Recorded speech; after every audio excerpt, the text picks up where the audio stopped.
আসসালামু আলাইকুম। এখন শুনবেন সংবাদ শিরোনাম। কুমিল্লার দুর্ঘটনা তদন্তে 2 কমিটি গঠন, গাফিলতির দায়ে 2 গেটম্যান বরখাস্ত। ভয়াবহ রূপ নিয়েছে বেপরোয়া মোটরসাইকেল দুর্ঘটনা।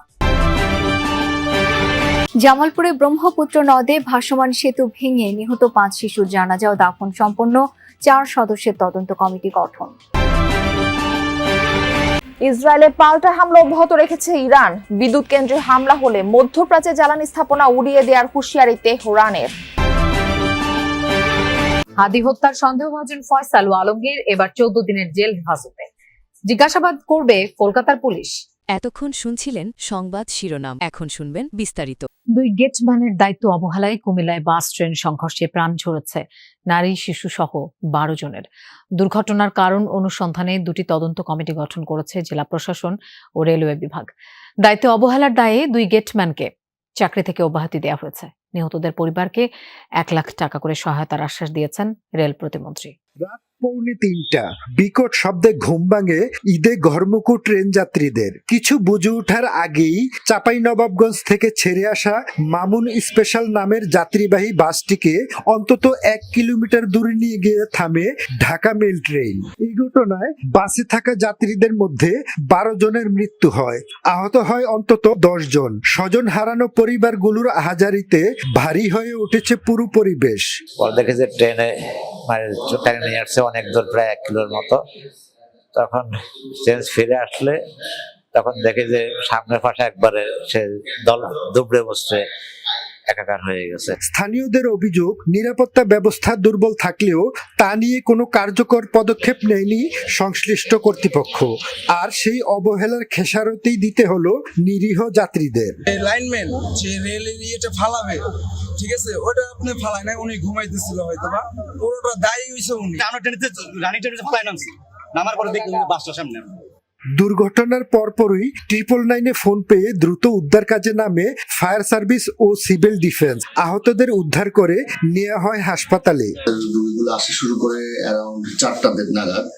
তো তখন অন স্পট আমরা যে রুগীগুলা দেখতে পাই, এর মধ্যে প্রায় টোটাল 12 জন আমরা নিহত পাই। বাসটা হলো মামুন পরিবহন, এটা চাঁপাইনবাবগঞ্জ নোয়াখালীর উদ্দেশ্যে যাচ্ছে, এই আমাদের বিশ্ব রোডের মেইন রোডের মুখোমুখি। এবং ট্রেনটা হলো ঢাকা মেল, কিন্তু চট্টগ্রাম থেকে ঢাকামুখী, ঠিক আছে।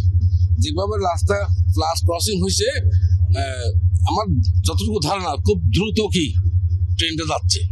এদিকে দুর্ঘটনার কারণ অনুসন্ধানে 2টি পৃথক তদন্ত কমিটি গঠন করেছে বাংলাদেশ রেলওয়ে ও জেলা প্রশাসন। রেলওয়ে যিনি কর্মকর্তা রয়েছেন আমাদের ঊর্ধ্বতন মিনিস্ট্রিতে, তাদেরকে জানানো হয়েছে, তারা সেখান থেকে এটি খোঁজ খবর নিয়ে তাদের তদন্ত কমিটি গঠন করেছে। 2 জন গার্ডের অবহেলার কারণে এই ঘটনাটি ঘটেছে, তাদেরকে বরখাস্ত করা হয়েছে। আমরা যেখানে রেল ক্রসিং আছে সেখানে আমরা আন্ডারপাস অথবা ওভারপাস করার একটা চিন্তা ভাবনা আছে।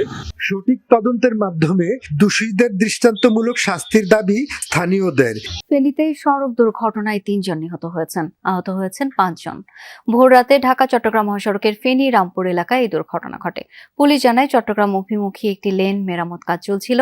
এ সময় এই রাস্তা দিয়ে একটি অ্যাম্বুলেন্স ধীর গতিতে পার হওয়ার সময় শ্যামলী পরিবহনের একটি বাস অ্যাম্বুলেন্সটিকে ধাক্কা দেয়। এই ঘটনায় বাস অ্যাম্বুলেন্স চালকের কথা কাটাকাটি শুরু হলে সড়কে যানবাহনে জটলা তৈরি হয়।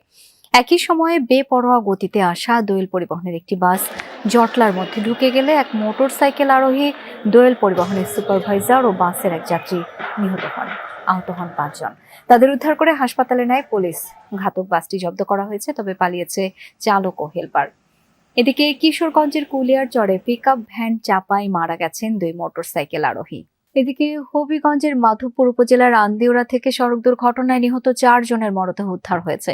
পুলিশ জানায় সকালে ঢাকা সিলেট মহাসড়কের ঢাকামুখী লেনে একটি ডিআই পিকআপ সড়কের পাশের খালে পড়ে থাকতে দেখে স্থানীয়রা। পরে 999-এর মাধ্যমে সংবাদ পেয়ে ঘটনাস্থলে যায় হাইওয়ে পুলিশ। উদ্ধারের পর পিকআপটির ডান দিকের কিছু অংশ দুমড়ানো মোচড়ানো অবস্থায় পাওয়া যায়। এছাড়া কেবিনের ভেতর থেকে এক কিশোর সহ 4 জনের মরদেহ উদ্ধার করে পুলিশ। ডিআইপিটিতে গৃহস্থালির মালামাল ভর্তি ছিল। ধারণা করা হচ্ছে অন্য কোনো গাড়ির ধাক্কায় নিয়ন্ত্রণ হারিয়ে পড়ে যায় পিকআপটি। এই বিষয়ে তদন্ত কার্যক্রম চলমান রয়েছে। এদিকে বান্দরবানে পর্যটকবাহী একটি বাস নিয়ন্ত্রণ হারিয়ে গভীর খাদে পড়ে অন্তত 30 জন যাত্রী আহত হয়েছেন। এছাড়া কক্সবাজারের টেকনাফে জিপের ধাক্কায় প্রাণ গেছে এক মোটরসাইকেল আরোহীর। জামালপুরে ব্রহ্মপুত্র নদে ডুবে নিহত 5 শিশুর দাফন সম্পন্ন হয়েছে। এই ঘটনায় গঠন করা হয়েছে 4 সদস্যের তদন্ত কমিটি। সকালে নিহত শিশুদের নিজ নিজ এলাকায় জানাজার পর দাফন সম্পন্ন হয়। এর আগে শনিবার বিকেলে দেওয়ানগঞ্জ থানার সামনে ব্রহ্মপুত্র নদের উপর ভাসমান সেতুতে অতিরিক্ত ভিড় জমে এক পর্যায়ে অতিরিক্ত চাপ সহ্য করতে না পেরে সেতুটি ভেঙে গেলে অনেকেই নদে পড়ে যায়। বেশিরভাগ মানুষ সাঁতরে তীরে উঠতে পারলেও কয়েকজন শিশু নিখোঁজ হয়। পরে একে একে 5 শিশুর মরদেহ উদ্ধার করে ফায়ার সার্ভিস। ইসরায়েলে অব্যাহত রয়েছে ইরানের মিসাইল হামলা। রোববার রাতভর রাজধানী তেল আবিব সহ ইসরায়েলের বিভিন্ন স্থাপনা লক্ষ্য করে ক্লাস্টার ওয়ারহেড যুক্ত একাধিক ক্ষেপণাস্ত্র ছড়ে রেভলিউশনারি গার্ড IRGC বেশ কয়েকটি মিসাইল প্রতিহত করেছে আকাশ প্রতিরক্ষা ব্যবস্থা। তবে কিছু কিছু স্থানে আঘাত এনেছে এগুলো। পাওয়া গেছে ক্ষয়ক্ষতির তথ্য।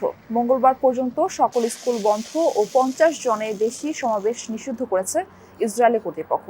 বাহরাইন, কুয়েত, সৌদি আরব ও সংযুক্ত আরব আমিরাতেও ড্রোন মিসাইল হামলা চালিয়েছে ইরান। ইরাকের ইরবিলে ইসরায়েলি গোয়েন্দা সংস্থা মোসাদের কার্যালয়ে ড্রোন হামলার দাবি করেছে ইরাকি সশস্ত্র বাহিনীগুলো। এদিকে বাগদাদে ইরানপন্থী গোষ্ঠীর PMF এর হেডকোয়ার্টারে হামলা চালানো হয়েছে। এর আগে প্রধান বিমানবন্দরে মার্কিন কূটনীতিক ও লজিস্টিক সেন্টারে হামলা চালায় PMF। এদিকে ইরান জুড়ে অব্যাহত রয়েছে যুক্তরাষ্ট্র ইসরায়েলের যৌথ হামলা। IRGCর একাধিক ড্রোন ধ্বংসের ফুটেজ প্রকাশ করেছে মার্কিন সেন্টকম। গেল 24 ঘন্টায় ইরানের 15 প্রদেশে কমপক্ষে 206 বার হামলা হয়েছে। বিদ্যুৎ কেন্দ্রগুলোতে যে কোনো হামলার জবাবে পুরো মধ্যপ্রাচ্যে জ্বালানি ও তেল অবকাঠামোতে হামলা চালাবে ইরান, যার ক্ষতি হবে অপূরণীয়, এমন হুঁশিয়ারি দিয়েছেন দেশটির পার্লামেন্ট স্পিকার মোহাম্মদ বাঘের কালিবাফ। রোববার এক এক্স বার্তায় এমন মন্তব্য করেন তিনি। দাবি করেন জ্বালানি স্থাপনায় ইরানের হামলার কারণে তেলের দাম দীর্ঘ সময়ের জন্য বৃদ্ধি পাবে। এর আগে 48 ঘন্টার মধ্যে হরমুজ প্রণালী খুলে না দিলে ইরানের বিদ্যুৎ কেন্দ্রগুলোতে ভয়াবহ হামলার হুমকি দেন মার্কিন প্রেসিডেন্ট ডোনাল্ড ট্রাম্প। তার এমন হুঁশিয়ারির পর পাল্টা জবাব দিল তেহরান। যুদ্ধ শুরুর পর প্রায় 1 মাস যাবৎ হরমুজ প্রণালী যুক্তরাষ্ট্র ও তাদের মিত্রদের জন্য বন্ধ রেখেছে ইরান, যেখানে তেহরানের মিত্রদের জন্য খোলা রয়েছে গুরুত্বপূর্ণ নৌপথটি। ইনকিলাব মঞ্চের নেতা ওসমান হাদি ছিলেন জঙ্গি, তার হত্যাকাণ্ড বিএনপি জামায়াতের চাল। গণমাধ্যমের কাছে এমন মন্তব্য করেছেন হাদি হত্যাকাণ্ডের প্রধান সন্দেহভাজন ফয়সাল করিম। রোববার এই হত্যাকাণ্ডের 2 সন্দেহভাজন আলমগীর হোসেন এবং ফয়সাল করিমকে আদালতে তোলা হয়। সেখান থেকে বের হওয়ার সময় এমন মন্তব্য করেন অভিযুক্তরা। এ সময় তাদের আবারও 14 দিনের জেল হেফাজতের নির্দেশ দেন আদালত। 14 দিনের পুলিশি রিমান্ড শেষে রোববার সকালে হাদি হত্যাকাণ্ডের প্রধান 2 সন্দেহভাজন আলমগীর হোসেন এবং ফয়সাল করিমকে নেওয়া হয় আদালতে। উত্তর 24 পরগনা জেলার বিধাননগর মহকুমা আদালতে তোলা হয়।